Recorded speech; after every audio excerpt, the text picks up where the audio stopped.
Now, here's a story that I'm really want to get into. So, first off, Insomniac finally addresses the trailer. Someone on Twitter said, "Hey there, sorry to bother you guys. Are we getting a new gameplay trailer before a release of Spider-Man 2? Again, sorry for a little impatience."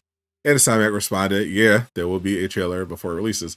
See, this interaction is how you express a desire or make a request of a game company. You go to the company's Twitter, you respectfully ask your question, and you move on. Now, was this a stupid question? Yes. Obviously, they're going to have a new trailer before the game comes out, but this person made sure they were respectful, acknowledged their impatience, and asked politely if there would be a new trailer. Now, sadly, this is not Insomniac, confirming something was imminent. We're obviously hoping for a trailer to come sooner rather than later, but I think with the PlayStation Showcase, we'll be definitely getting something relatively soon. I'm guessing the PlayStation Showcase either will be early June before E3 or potentially in May. That's going by Jeff Grubb's intel, which turned out to be spot on because he correctly projected the state of play, which was just announced. This is not how you get the attention of the devs. So shout out to Aaron. He's community manager for Insomniac Games. Really cool guy. He tweeted out, "You can request, plead, and demand, but sending death threats isn't the best strategy for getting information about a video game."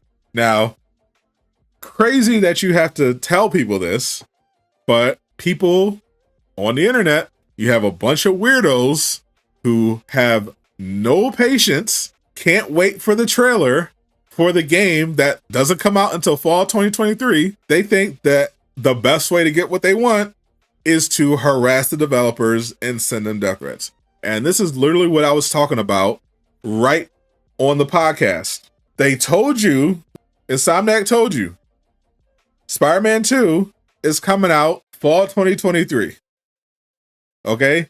We got that. It's fall 2023. That's all you need to know. When they're closer, when they're ready, when they deem it is time for them to start promoting the game, which again, if you've been following my channel, you know will likely be at the PlayStation Showcase, which looks like will happen in a few months. That'll likely be when we get a little more from Spider-Man 2. But even if Insomniac decided not to release a trailer until September, so what? You're buying the game anyway. Shut up and wait for it. You're not owed anything. You haven't bought the game. You're not entitled to anything. It's their game.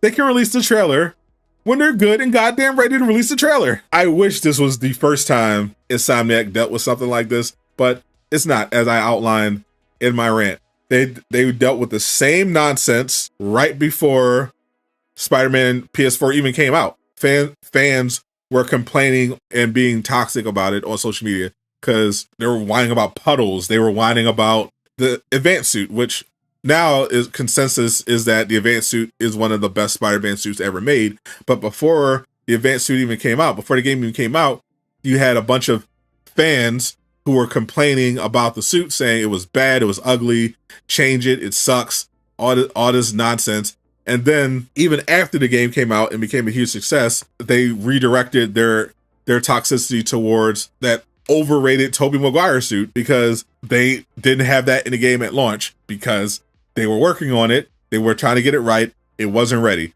But because these toxic, chronically online crybabies couldn't wait literally a few months for that mid-ass suit, they created this whole harassment campaign against Insomniac and the devs, trying to bully them into releasing that stupid Tobey Maguire suit. And Insomniac releases that stupid suit anyway, and they take that opportunity to complain some more. Oh, why did we have to complain in order for you to release a suit? They were literally doing it anyway. And then there were people complaining that it didn't look exactly like the poster. Like, y'all are weird.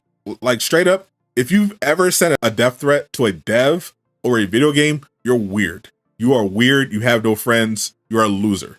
Point blank, period. It is a video game. It is not life or death.